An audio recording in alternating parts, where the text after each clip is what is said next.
नमस्कार बच्चों। आज हम 9वीं कक्षा के पूर्ण हिंदी का 9वां पाठ जो पूरक पठन है, जिसके लेखक है डॉक्टर हरिवंश राय बच्चन, ये हम देखने वाले हैं, इसे हम पढ़ने वाले हैं। डॉक्टर हरिवंश राय बच्चन जी को कौन नहीं जानता। इनका परिचय, इनका जन्म हुआ है 27 नवंबर 1907 प्रतापगढ़ उत्तर प्रदेश में और मृत्यु हुई है 18 जनवरी 2003 में। हरिवंश राय बच्चन जी हिंदी कविता के उत्तर छायावाद काल के प्रमुख कवियों में से एक है। मधुशाला उनकी अत्यंत प्रसिद्ध रचना है, जिसने लोकप्रियता के नए कीर्तिमान स्थापित किए। इनकी प्रमुख कृतियाँ हैं मधुशाला, मधु कलश, निशा निमंत्रण, एकांत संगीत, आकुल अंतर, खादी के फूल, हलाहाल, धार के इधर उधर आदि कविता संग्रह, क्या भूलूं क्या याद करूं, नेड़ का निर्माण फिर, बसेरे से दूर, दशद्वार के सोपान तक, ये आत्मकथा के 4 खंड। ये हरिवंश राय बच्चन जी छायावादी कवि है और हम सभी जानते हैं कि ये अमिताभ बच्चन जी के पिताश्री भी है। इस गद्य में क्या है, तो ये आत्मकथा है। हिंदी साहित्य में गद्य की एक विधा है जो आत्मकथा होती है। विधा यानी प्रकार, साहित्य का प्रकार। आत्मकथा में व्यक्ति स्वयं अपने जीवन की कथा स्मृतियों के आधार पर लिखता है। स्मृति यानी यादें। निष्पक्षता आत्मकथा का आवश्यक पक्ष है। निष्पक्षता यानी जहाँ कोई भेदभाव नहीं हो, अपने बारे में बुरा भी हो तो वो हमें बताना चाहिए। प्रस्तुत पाठ के माध्यम से बच्चन जी ने अपने पिता के रहन सहन, व्यक्तित्व, दृढ़ता, स्वाभिमान, कर्तव्यनिष्ठा आदि गुणों के साथ साथ देश काल परिस्थिति एवं स्वयं में आए संस्कारों एवं परिवर्तनों को प्रभावी ढंग से चित्रित किया है। इन्होंने अपने पिता के रहन सहन के बारे में, उनके व्यक्तित्व, दृढ़ता, स्वाभिमान, कर्तव्यनिष्ठा सभी बारे में उन्होंने बताया है और उसमें कैसे कैसे समयानुसार परिवर्तन आता है, ये भी बहुत प्रभावी ढंग से हमारे सामने लाया है। अब देखेंगे पाठ मेरे पिताजी। पायनियर प्रेस में प्रताप की समय की पाबंदी, शुद्ध स्वच्छ लिखावट, सही साफ हिसाब किताब रखने की आदत, विनम्र निश्चल व्यवहार से बहुत जल्दी उनको विशिष्टता दे दी। अपना काम खत्म कर वे सहयोगी क्लार्कों का पिछड़ा काम भी अपनी मेज़ पर रख लेते और दफ्तर बंद हो जाने के घंटों बाद रात देर तक अपने कामों में जुटे रहते। इस प्रकार वे अधिकारियों और सहकर्मियों दोनों में प्रिय बन गए। घर में दफ्तर 4 मील होगा, कुछ कम भी हो सकता है। फासले के मामले में मेरा अनुमान हमेशा गलत होता है। ज़्यादा की तरफ वे पैदल ही आते जाते। शायद पैसे बचाने की गरज से साइकिल न उन्होंने खरीदी न उसकी सवारी की। अब पायनियर प्रेस में जो है, यहाँ समय की पाबंदी, उन्होंने, इनके पिताजी ने कौन कौन सी चीज़ों का पालन किया है, कौन कौन सी चीज़ें अपनाई हैं। तो समय की पाबंदी, वो बहुत वक्त के पाबंद थे और उनकी लिखावट बिल्कुल शुद्ध और स्वच्छ थी। सही साफ हिसाब किताब रखने की आदत, और सिर्फ शुद्ध और स्वच्छ नहीं तो सही और साफ भी उनका काम था और हिसाब किताब जो है बहुत अच्छा वो रखते थे। इतना ही नहीं, वो विनम्र थे, बहुत ही नम्र थे और अपने निश्चल व्यवहार ने बहुत जल्दी उन्हें विशिष्टता दी थी। निश्चल व्यवहार की, उनका जो व्यवहार रहता है वो निश्चल था, वो बिल्कुल ना बदलने वाला था। निश्चल यानी जैसे कि वैसे, उनका व्यवहार कभी भी बदला नहीं दूसरों के बारे में। वो क्या करते थे कि अपने सहयोगी जो लोग थे उनका काम भी वो पूरा करते थे और इस वजह से वो सबसे प्रिय हो गए थे। लेकिन वो हमेशा दफ्तर में पैदल ही आते जाते करते थे। लेकिन वो इसलिए करते होंगे क्योंकि साइकिल के लिए वो पैसे खर्च नहीं करना चाहते थे, या इसलिए उन्होंने साइकिल खरीदी भी नहीं और उसकी सवारी भी नहीं की। उन्होंने पैसे बचाने चाहिए। दफ्तर के लिए उन्होंने एक तरह की पोशाक अपनाई और जितने दिन दफ्तर में गए उसी में गए। काला जूता, ढीला पैजामा, अचकन जो उनके लंबे इकरे शरीर पर खूब फबती और दुपल्ली टोपी। अचकन यानी क्या? तो लंबा जो शर्ट होता है नेहरू शर्ट जैसा, वो कुर्ता, उसे हम अचकन कहते हैं। और इनके जो पोशाक थी वो एक तय की हुई पोशाक थी और वो पोशाक वो इस्तेमाल करते थे। जितने दिन वो दफ्तर गए उन्होंने उसी पोशाक को उन्होंने अपनाया। उसमें क्या था? तो काला जूता, ढीला पायजामा, दुपल्ली टोपी, ये जो है और एक अचकन जो उनका लंबा और एक गहरा यानी दुबला पतला जो शरीर था, तंदुरुस्त, तो ऐसे शरीर पर वो अचकन जो है फबती, बहुत ही अच्छी लगती थी। और दुपल्ली टोपी भी वो पहनते थे। जाड़ों में मेरी माँ के हाथ का बुना ऊनी गुलूबंद मफलर, हम जिसे मफलर कहते हैं, तो ऐसा मफलर जो है वो गले में डालते थे। कौन सा? जो उनकी माँ ने अपने हाथों से बुना है, ऐसा मफलर। दफ्तर के बाहर के लिए वे धोती पर बंद गले का कोट पहनते थे। कि दफ्तर के बाहर वो क्या पहनते थे? धोती के ऊपर जो है बंद गले का कोट वो पहनते थे। सिर पर फेल्ट कैप जो उन दिनों विलायत से आती थी और काफ़ी महंगी होती थी। पिताजी बाहर निकलते तो छाता उनके हाथ में ज़रूर रहता। जब वो बाहर निकलते तो उनके हाथ में छाता बिल्कुल रहता ही रहता था।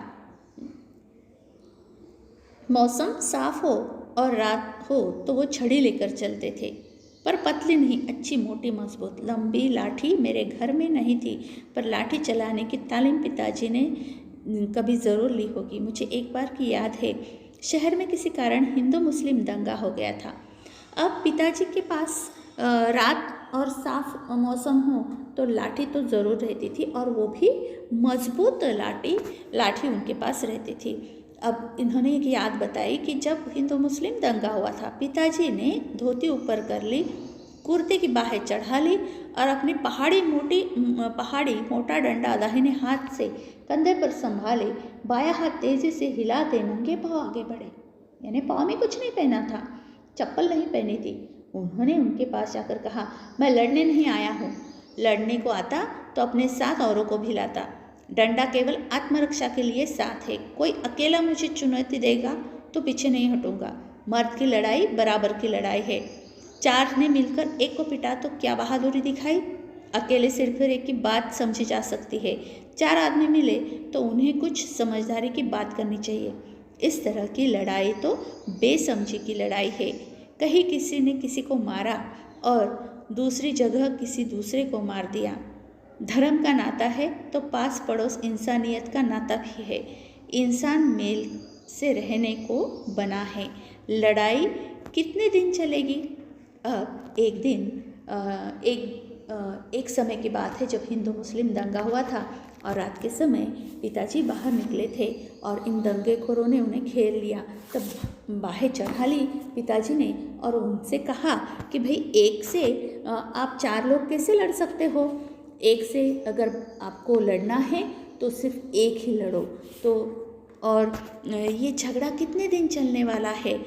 हमें इंसान को इंसान के साथ मेल के साथ रहना चाहिए। इस तरह से लड़ाई से कोई भी चीज़ हासिल नहीं हो सकती है। धर्म का नाता हमारे कौन सा है? तो अड़ोस पड़ोस का नाता है, वो हमारा धर्म का नाता है और उसे हमें अच्छी तरह से निभाना है। इसलिए अगर 4 आदमी मिलते हैं तो उन्हें समझदारी की बात करनी चाहिए। 4 को मिलकर एक को पीटना नहीं चाहिए। आगे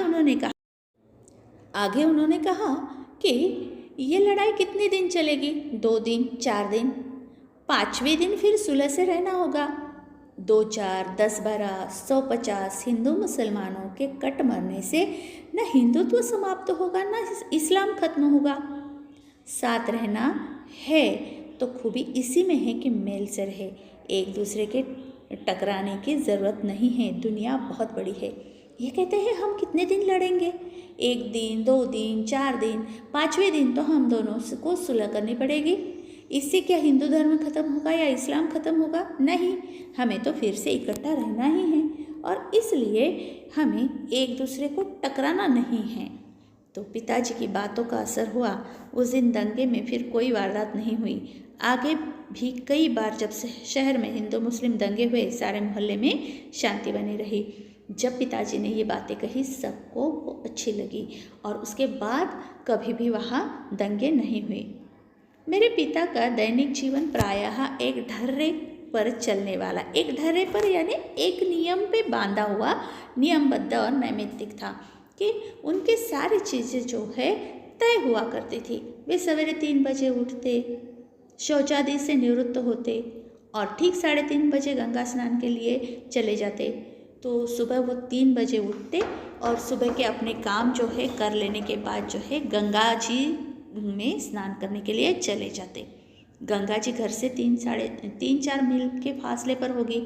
वे ठीक 6:30 बजे नहाकर लौटते। साथ में एक सुराही गंगा जल भी लाते। ये जो है गंगा स्नान के लिए 3-3.5 मील पैदल चले जाते और आते वक्त एक सुराही गंगा जल लाते और पूजा पर बैठ जाते। पूजा के लिए जिनके नीचे एक छोटी सी कोठरी थी, बगल की दीवार में अलमारी थी, उस पर एक बस्ते में बंधी 2 पुस्तकें रखी रहती, एक रामचरितमानस और दूसरी गीता। पूजा की कोठरी में कोई मूर्ति न थी। दीवार से राम, कृष्ण, शिव, गणेश, हनुमान, सरस्वती, लक्ष्मी, दुर्गा की शीशे जड़ी छोटी छोटी तस्वीरें लटक रही थी। वहाँ जो है उनकी पूजा की जो एक कोठरी थी, वहाँ 2 पुस्तकें बस्ते में बंधी हुई थी और उसमें एक रामचरितमानस और एक जो है गीता थी और वहाँ छोटी छोटी तस्वीरें टंगी हुई थी सारे देवताओं की। पिताजी को बहुत छुप कर उस कोठरी में जाना होता और अब वे उसमें बैठ जाते तो बस इतनी ही जगह बचती कि सामने रेहल पर उस पर पोथियाँ खोली जा सके। रेहल यानी किताबें रखने का जो स्टैंड होता है ना लकड़ी का, उसे रेहल कहते हैं। जब वो उस कोठरी में बैठ जाते थे पूजा के, तो सिर्फ उतनी ही जगह रहती कि वो बैठ सके और सामने वो पोथी का स्टैंड रख सके। वे मानस का नवाहिक पाठ करते थे। नवाहिक 9 दिन चलने वाला पाठ जो है करते थे, यानी प्रतिदिन इतना कि 9 दिन में पूरी रामायण समाप्त हो जाए। रामचरितमानस में क्या है, रामायण है और 9 दिन में वो रामायण वो समाप्त करते थे। उनकी मानस की पोथी में जो अब तक मेरे पास है, उन्हीं के हाथ के नवाहिक के निशान लगे हैं। नवाहिक के निशान की आज इतने अध्याय पढ़े हैं, कल उतने अध्याय पढ़ने हैं, परसों उतने, और ये 9 दिनों में कितने समाप्त हो जाएंगे, उसके निशान उन्होंने लगा के रखे थे। उनके पाठ वे सस्वर करते थे। सस्वर यानी गाते हुए। उनकी आवाज़ सुरीली नहीं थी। गाते मैंने उनको कभी नहीं सुना, पर उनका स्वर साफ, सप्राण यानी उसमें जीवन भरा हुआ, लयपूर्ण था और कोठरी से निकली उनकी आवाज़ सारे घर में गूंजती थी। उनका प्राण जो है लयपूर्ण था और सारे घर में वो आवाज़ गूंजती थी। आवाज़ की पहली स्मृति मुझे उन्हीं के मानस पाठ के स्वर की है और जब तक मैं उनके साथ रहा प्रतिदिन उसके पास का स्वर मेरे कानों में आया। ये जब बचपन में बच्चे थे तब जो है पहला स्वर उनके पिताजी का ही उनके कान में पड़ा। आवाज़ की पहली स्मृति कहा है कि पहली याद जो बचपन में होती थी वो अपने पिताजी की थी। मैं कल्पना करता हूँ कि सौरी से जन्म के पहले दिन से ही मैंने उनका पाठ स्वर सुनना शुरू कर दिया होगा। सौरी पूजा की कोठरी के सामने दालन में एक सिरे पर बनाई जाती थी। राधा बताया करती थी कि जब मैं बच्चा था तब चाहे जितना रोता क्यों न हो, मेरा ही खटोला जैसे ही मेरा खटोला पूजा की कोठरी के सामने जाकर डाल दिया जाता था, मैं चुप हो जाता। जैसे मैं भी पिताजी का मानस पाठ सुन रहा हूँ। ये जब छोटे थे, बच्चे थे, बहुत ही छोटे बच्चे थे, जैसे ही जन्म हुआ था पहला स्वर उन्होंने पिताजी का सुना और वो कहते हैं कि उनकी जो वो राधा जो है वो यादें बताती है। वो कहती है कि जैसे ही ये रोने लगता, इसकी खटोला जो है कोठरी के सामने डाल दिया जाता था और कोठरी के सामने ही खटोला डालकर पिताजी की आवाज़ सुनते ही ये चुप हो जाते थे, जैसे मैं भी पिताजी का मानस पाठ सुन रहा हूँ।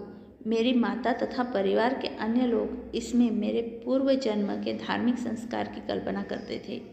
अब मैं ऐसा समझता हूँ यह मेरे पिताजी के स्वर की लिफ्ट या लय थी जो मुझे शांत कर देती थी, कि मेरे पिताजी के आवाज़ की लय ही मुझे शांत कर देती थी। अब मैं ऐसा समझता हूँ कि मेरे पिताजी के स्वर, इतना मैं ज़रूर मानता हूँ कि इन श्रवण संस्कारों ने उस समय अद्भुत रूप में मेरी सहायता की होगी जब मैं गीता को जनगीता का रूप दे रहा था, अवधी भाषा में, मानस की शैली में, कि इन संस्कारों ने ही उनकी बहुत सहायता की। श्रवण संस्कार यानी सुनने के संस्कार, श्रवण करना, सुनना, कि जब इन्होंने गीता को जनगीता का रूप देना शुरू किया तो उनकी पिताजी की यादें उनकी काम आई। और इन्होंने जनगीता किस भाषा में लिखी है तो उन्होंने अवधी में भी लिखी है और मानस की शैली में भी लिखी है। अज्ञात रूप से मेरे अवचेतन और ज्ञात रूप से मेरे चेतन, अज्ञात रूप से अवचेतन यानी जो हमारे चेतना नहीं, हमें मालूम नहीं, और ज्ञात रूप से चेतन जो हमें मालूम है। चेतन के शिरा शिरा यानी हर एक नस नस में मानस की ध्वनियों से भीगी हुई थी। इन्होंने बचपन से इतना सुना था रामचरितमानस का पाठ कि इनकी नस नस उस स्वर को जानती थी। पिताजी मौन रहकर गीता पढ़ते थे, शायद चिंतन करने की दृष्टि से मानस में वे बहा करते थे। संस्कृत का उन्हें साधारण ज्ञान था। मानस में आए संस्कृत अंशों को वो शुद्धता और सुस्पष्टता से पढ़ते थे, पर संस्कृत से वह उच्चारण सुख अनुभव न करते थे जो अवधी से। उनके पिताजी को संस्कृत थोड़ी बहुत ज्ञात थी, लेकिन उनकी भाषा अवधी थी, उन्हें अवधी बहुत सुंदर लगती थी, इसलिए संस्कृत पढ़ने से ज़्यादा अच्छा उन्हें अवधी पढ़ना लगता था। कविता सस्वर पढ़ने का मुझे भी शौक है। ब्रज और अवधी की कविता मैं घंटों पढ़ सकता हूँ। मानस का तो सस्वर अखंड पाठ मैंने कई बार किया है, पर मानस की बात ही और है। खड़ी बोली की कविता मैं घंटे भर भी पढ़ लूँ, मेरी जीभ ऐंठने लगती है। ऐंठने लगती है यानी वो जीभ जो है अटकने लगती है। उर्दू के साथ भी यह बात नहीं है। खड़ी बोली कविता ने कहते हुए खुद खेद होता है, मानस के सूक्ष्म शिराओं को अभी कम ही छुआ है। सूक्ष्म शिराओं को, जो छोटी छोटी बातें हैं उसको, वह जीवन से उठी हुई कम लगती है, कोश से उतरी हुई आदि कारणों पर यहाँ न जाऊँगा कि रामचरितमानस की खड़ी बोली जो है वो अटकने लगती है, ऐंठने लगती है, और उर्दू भी, और इसलिए ये कहते हैं कि वो सिर्फ किताबी भाषा लगती है। पूजा से पिताजी ठीक 8:30 बजे उठते। उस समय तक मेरी माताजी भोजन तैयार कर देती। वे रसोई में बैठकर भोजन करते और कपड़े पहन 9 बजे दफ्तर के लिए रवाना हो जाते। किसी दिन ऐसा भी होता कि किसी कारण भोजन समय पर तैयार न होता। पिताजी को बहुत गुस्सा आता, माँ काँपने लगती, पर गुस्सा निकालने का समय भी उनके पास न होता। वे जल्दी जल्दी कपड़े पहनते और बगैर खाए दफ्तर के लिए चल पड़ते हैं। अपनी 35 वर्ष की नौकरी में वे कहा करते थे, एक दिन वे दफ्तर देर से नहीं पहुँचे। मेरी माताजी जल्दी जल्दी पूरियाँ बनाती और एक डिब्बे में खाना रखकर मोहल्ले के किसी आदमी से दफ्तर भिजवाती, और जब तक आदमी मेरे पिताजी को खाना खिलाकर वापस न आ जाता, वे भोजन न करते। अब देखिए, पिताजी बहुत समय के पाबंद थे। अगर खाना वक्त पर तैयार नहीं होता तो वो बिना खाए ही चले जाते। फिर माँ क्या करती, किसी के हाथ से जो है भोजन उन्हें भिजवा देती, और तब तक खुद नहीं खाती जब तक वो आदमी उन्हें खाना खिलाकर ना आ जाए। जब कोई जाने वाला न मिलता तो उनका भी दिन भर का उपवास होता। अगर कोई नहीं ले जाता डिब्बा उनके लिए तो ये भी दिन भर भूखी रहती। घर की 3 बुढ़िया, राधा, मेरी दादी और महारानी की बातें सुनने को ऊपर से मिलती। मेरी माँ न खाती तो वे कैसे खाती, पर अपनी भूख का गुस्सा वे दिन भर माँ पर उतारती रहती। अगर माँ नहीं खाती, पिताजी नहीं खाते तो माँ नहीं खाती, माँ नहीं खाती तो बुढ़िया राधा और दादी महारानी ये सारे लोग भी खाते नहीं, क्योंकि अगर माँ ने नहीं खाया तो ये लोग कैसे खाएंगे। और खाते तो नहीं थे, लेकिन वो बहुत ही बातें सुनाते थे, दिन भर गुस्सा माँ पर निकालते थे। पिताजी के दफ्तर से लौटने पर कोई ठीक समय नहीं था।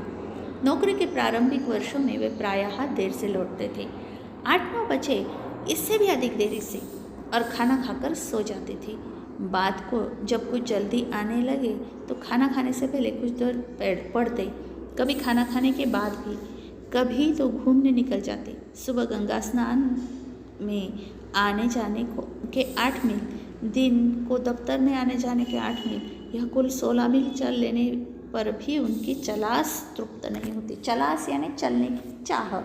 ये इतना चलते थे, लेकिन फिर भी उनकी घूमने फिरने की और चलने की जो है चाहत कभी भी कम नहीं होती, तृप्त नहीं होती।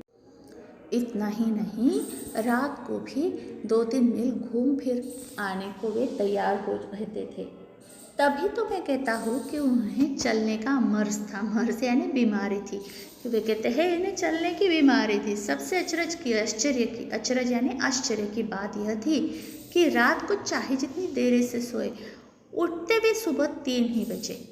कि रात को कितनी भी देर से क्यों न सोए, 12 बजे क्यों न सोए, वो 3 बजे ही उठते थे। उनका कहना था कि नींद लंबाई नहीं गहराई मांगती है, कि नींद कितनी गहरी होती है, कितनी शांति से लगती है, ये ज़्यादा महत्वपूर्ण है।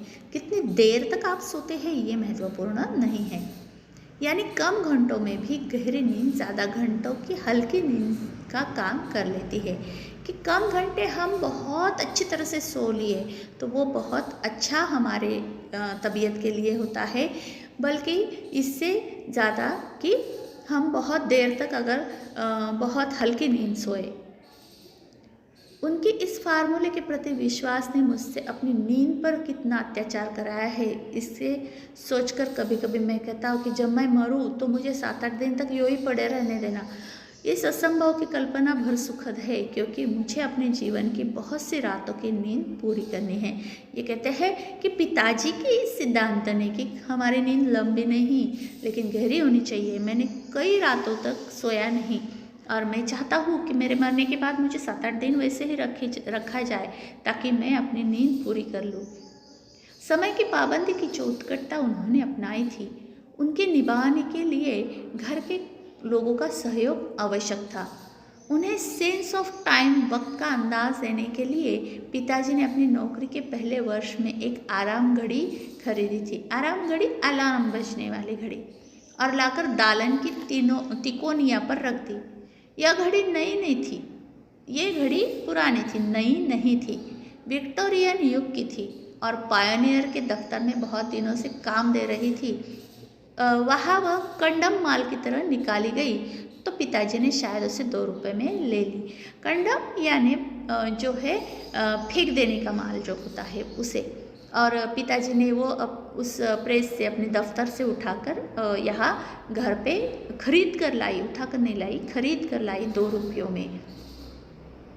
यह घड़ी बेहया साबित हुई। बेहया यानी बिल्कुल भी निर्लज्ज साबित हुई, जो चलने वाली नहीं थी। हया यानी शर्म, और बेहया यानी बेशर्म, कि ये घड़ी जो है बेशर्म साबित हुई। थोड़ी बहुत सफाई के बाद वह चलने लगी तो चलती ही चली गई। कि ये चलने लगी, थोड़ी बहुत मरम्मत की तो ये इतनी बेशर्म साबित हुई कि वो चलती ही गई। 7वें दिन उसमें चाबी देनी पड़ती थी। वह अलार्म भी बजाती थी, अलार्म बजाती थी। उसके कभी घड़ी साज के यहाँ जाने की मुझे याद नहीं। घड़ी साज यानी घड़ी दुरुस्त करने वाला, कभी भी उसे दुरुस्त के लिए कहीं लेकिन नहीं गए। तिकोनिया और खाली इसकी तस्वीर मेरे दिमाग में नहीं कि ये जो है वहाँ का जो कोना था, तिकोना यानी घर का जो कोना होता है, वहाँ वो घड़ी रखी जाती थी, वो कभी खाली नहीं रहा। मेरे पिताजी के जीवन पर्यंत वह चलती रही। उनकी मृत्यु को लगभग 30 वर्ष होने आए, अब भी वह चल रही है। कि उनकी मृत्यु को 30 वर्ष होने आए, अभी भी वो घड़ी चल रही है। मेरी बड़ी बहन के लड़के रामचंद्र फुटबॉल के अखिल भारतीय प्रसिद्ध खिलाड़ी उसे अपने नाना की एक निशानी के रूप में ले गए थे। मैं जब कभी राम के घर जाता हूँ, हीरा फिराकर मेरी आँख उस घड़ी पर टिकती है कि मेरे बहन का जो लड़का है वो उस घड़ी को अपने घर याद के स्वरूप लेके गया था। और मुझे भी वो बहन बहुत पसंद थी, इसलिए जब भी मैं उनके घर जाता हूँ मेरी घड़ी पर आँख पड़ जाती है, टिक जाती है। हमारे घर में कितने जन्म, मरण, शादी, ब्याह, भोजनोत्सव उसने देखे हैं। कितने हर्ष, विषाद, विषाद यानी दुख, अश्रु, हास, वाद विवाद, कितने क्रोध, कलह, क्रोध गुस्सा, कलह यानी झगड़े, रोदन गायन, रोदन यानी रोना, गायन, श्रम, संघर्ष की वह साक्षी है। घर में बीते हुए हर सुख दुख की वो घड़ी साक्षी थी। पर ये खुद आराम करता है, न केहू का आराम करे देते हैं। आराम घड़ी नाम ऐसी घड़ियों को शायद इसलिए दिया गया होगा कि यह एक जगह रख दी जाती है। अलार्म के साथ आराम आया हो तो भी कोई अचरज की बात नहीं कि अलार्म घड़ी को आराम घड़ी इसलिए कहा जाता था कि वो एक कोने में टिका दी जाती है, रख दी जाती है। कभी कभी आराम का आ भी छोड़ दिया गया है और ऐसी घड़ियों को मैंने लोगों को राम घड़ी भी कहते सुना है। और ऐसी अलार्म जो बजाती है उसे राम घड़ी भी कहा गया है। तो ये जो पाठ है यहाँ पूर्ण होता है। उनके पिताजी की सारी यादें, उनकी चीज़ों की यादें यहाँ लेखक ने हमारे सामने रखी है। और ये एक आत्मकथा है और ये आत्मकथा उनके क्या भूलूं क्या याद करूं से ये हमारे लिए इस पाठ का भाग लिया गया है। तो बच्चों, पाठ बार बार पढ़ना है और इसका स्वाध्याय करना है। चैनल को लाइक और सब्सक्राइब करना नहीं भूलना है। तो मिलते हैं अगले वीडियो में। धन्यवाद बच्चों।